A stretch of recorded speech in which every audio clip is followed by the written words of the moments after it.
hey kids, do you want to rant, hopefully somewhat organised, on how not to do a sequel to a film? Because that's what this might become. But let's have some fun with it. Let's talk about Mortal Kombat Annihilation from 1997, directed by John R. Leonetti, who you'll notice is not called Paul W.S. Anderson. It was written by Brent V. Friedman and Bryce Zabel, and stars Robin Shou, Talisa Soto, James Remar, Sandra Hess, Brian Thompson, and Musetta Vanda. Two of those people appeared in the predecessor. Now, I will say, up front, I'm aware that reports say that it was scheduling conflicts that led Bridget Wilson, who was doing I Know What You Did Last Summer, and Christopher Lambert, who was doing Beowulf, to not be available for this. Now, I would like to posit that they got a copy of the script, looked at it and went, put that audition in, I want to not do this, get me out of it. I do think that might have been an element of it. Lyndon Ashby is the only one who is known on record to have looked at a script and gone, no, dumpster fire. Because he wasn't coming back just to be killed in the first scene. I respect that. I totally respect that. I praise it, really. But aside from obviously the change of Sonya, etc., we did have quite a diverse new cast in this, but it was mainly fan servicey, let's be honest. There's some characters we literally see on screen for like 5 seconds and then they're gone. And it was literally that. It was literally fan service. There's no way I think they can justify it. I do feel that Robin Shou and Talisa Soto had a lot to carry in this. They had to really sort of carry this production for those who'd seen the previous one. But don't worry if you hadn't seen the first one. There's a recap at the start with archive footage, because that's the only way he'd appear, of Kari-Hiroyuki Tagawa. Because yeah, this is a TV show. But I did think that a lot of the people in this were hamming it up. There was a lot of, overacting. And I guess with the source material they had, it was the only way that they could do it. The fact that John R. Leonetti went, yeah, that works, I think says a lot as well. But I do want to say about some of the actors in this, I do want to give special nods to, because I do like some of these actors and I like what they were trying to do. We have Sandra Hess, who I didn't realise was Swiss actually. She does quite well, as being a believable US Special Forces agent like Sonya Blade. She's okay in the role. She's a decent representation of it. James Remar had a bit of an uphill struggle, let's be honest. I'm almost certain the lines were written for Christophe Lambert to read. I'm going to interchange how I say his name throughout, don't worry. Because some of the lines that he says, if you have them in Lambert's voice, told you I'd interchange, it's still a bit crap, but it's better. And I'm not saying that James Remar is a bad actor, I'm just saying he's not who it was written for. He's a left-handed guy. We've all got to stick together. I'm left-handed, he's left-handed. We're on the same side. We struggle in this world more than we should. And I do like the guy in a lot of things. I do respect the actor and I do respect his work. I like him. But he's not Raiden. I mean, it's a decent job, like I say. It's not as good as it could have been, but it's a decent job. And hats off to him for giving it a try. There's a moment later in the film where he basically he kind of like does hopes and prayers in real life.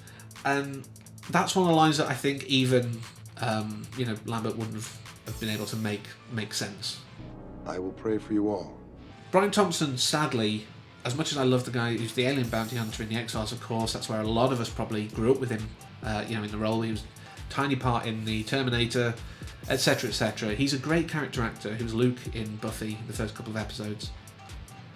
But he's enjoyable to watch a lot of the times, but again, he's hamming it up, and sadly wasn't overdubbed by Frank Welker doing his Dr. Claw voice, because I'd have loved that. He has a good deep voice, it's nice and deep and resonant, but it's not the Dr. Claw voice.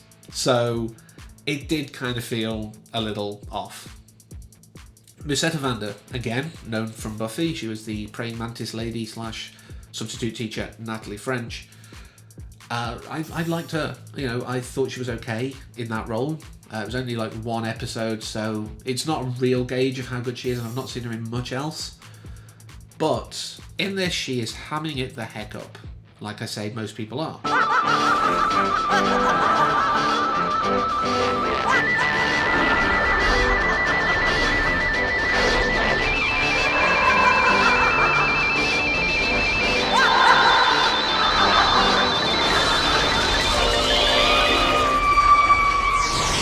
But this film has moments that you just sit there and go, that happened. I am really kind of sad with how they've portrayed Jax. Jax could be a very positive sort of black role model for kids out there. You know, a guy who thinks he has to make enhancements to himself, he has to do certain things to be good. But then it's like, no, it's inside you.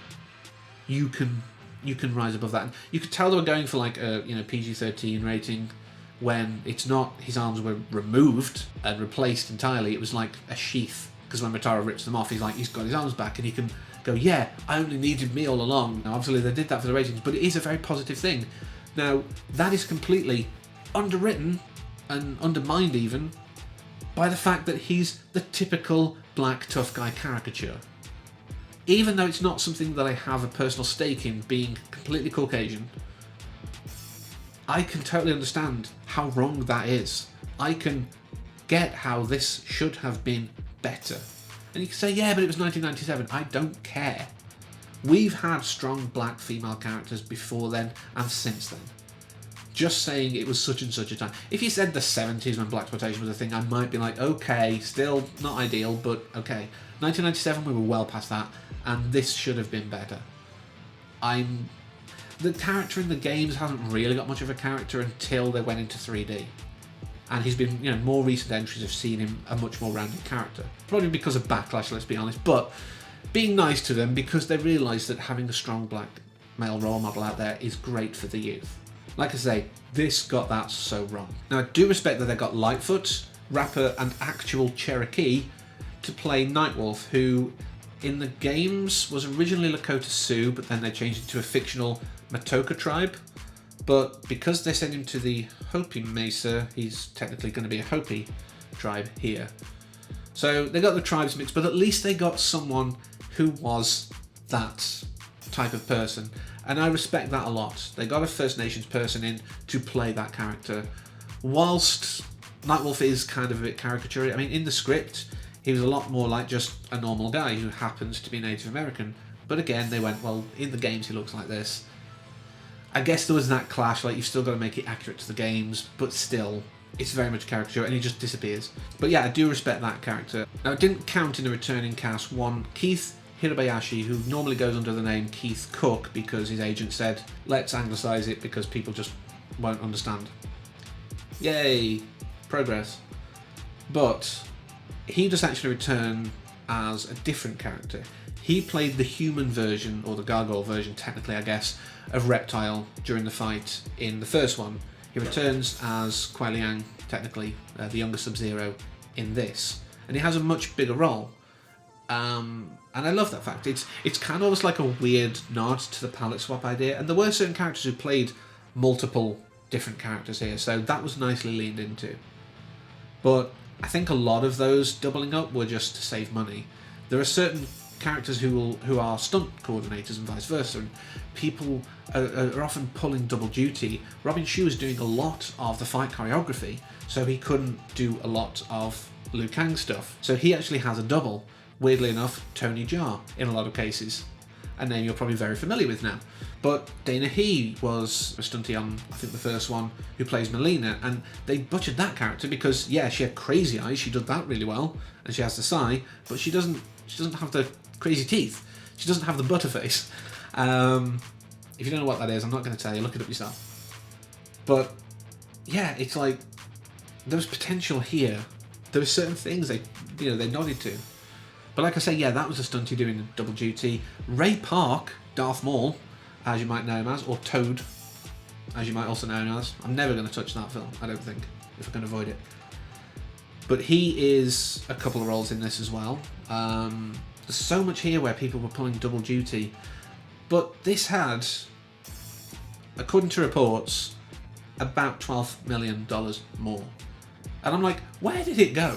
Because a lot of the effects are, in some cases, worse. The compositing is really obvious in a lot of places. In the first one, it was sort of there a bit, but it was nowhere near as bad as this, as far as I could see. But they do go to a lot of places. They go to Petra, they go back to Thailand, etc. So I think a lot of the extra money went on going to Jordan. I really think that's the case, because they didn't even get some of the cast. I think a lot of these people would have been asking for a lot less.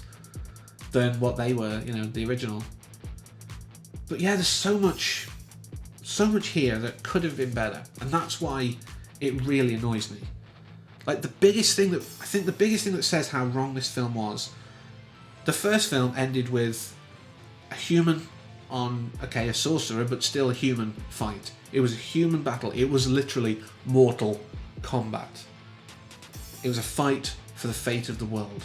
Throughout the film, in this, Liu Kang's been trying to get his animality, and there's a big dragon-on-dragon fight at the end. And once that happens, the entire dramatic tension is dropped from this film. I say that as though there was any, but the potential dramatic tension that should have been in this film just goes out the window. And then all of a sudden it's like, no, turn back into mortals and do it again. By that point, I don't care. By that point, I'm checked out. We already had the big dragon fight done. I don't care. I don't care anymore. I'm just waiting for this to end so I can go and get on with my life. That's not how films are meant to end. They're meant to end with you going, come on, yeah, win. I didn't feel that at all. Although I did love the moment where they basically sent Shinnok to the Phantom Zone. For some reason, they just incorporated that in there. That's what it felt like to me. A bit more foldy, but same idea to me. But yeah, there's so much wrong with this. I mean, one of the things that I did put in my notes was, how does Kitana, Princess of Edenia, know about this Velosphere network, which is under Earth? This is something that's under Earth. It's not our world, it's under Earth. How does she know about it? She's as knowledgeable as Raiden. Raiden makes sense to know about it because he's a protector of Earthrealm. Kitana's not from here. And I don't think she's lived here all those years that she's been alive. I think she's been in Outworld for most of it. So how does she know about this? Why does she suddenly know, oh, we need to lean this way to go wherever we're going? I mean, the whole Velosphere thing anyway is ridiculous, but it's a way of kind of going, right, the plot needs us to get to this place. Here's hand waving. That's basically all it is. There's so much, like, Shinnok as father to Raiden and Shao Kahn. It's not in the games, it's never been folded into canon, nor should it be. It's ridiculous. It was just a way of giving us a family drama. But again, by the point of the reveal, we're like, okay, alright, that's what you're saying happened. It was meant to be a big shock, like, oh, they're brothers. But it was like, oh, that's not right. Look at the actual character wiki for the games. No, that's not right at all. I want to love this. I want to give something positive. Tell you what, yes, we will end on a positive. It's a bit of a stretch and I'm really struggling for it, but we will end on a positive. With all the ridiculous extra characters they've added in, they did bring us a representation of Ermac. And we also got to see Noob Saibot, which is Boon Tobias backwards, as you all know, I'm sure. But I love what they did, because in the fight with Sonya, I mean, technically, he's a collection of souls. He's like the best warrior ever. Technically, the fight with Sonya would have been done in the second, should have been flattened.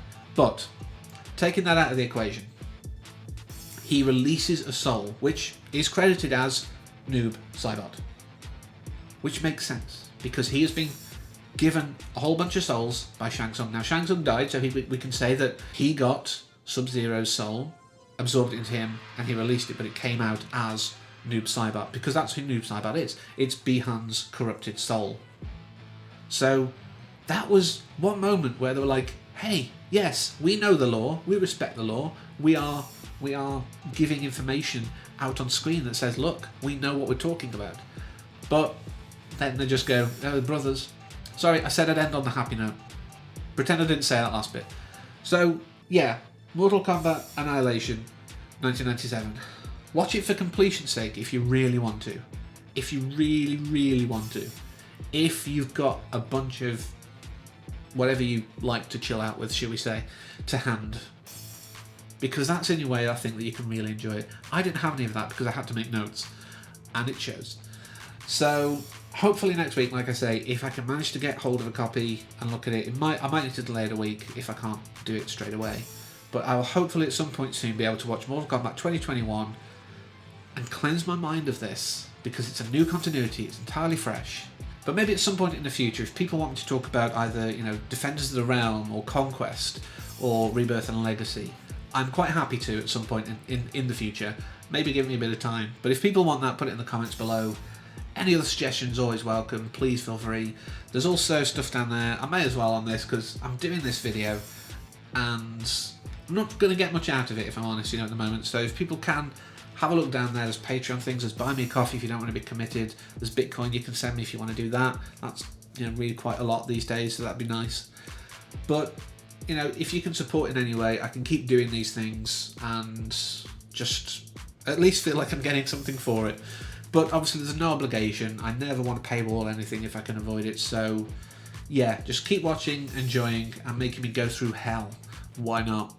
But until next time, as always, thank you for watching and take care.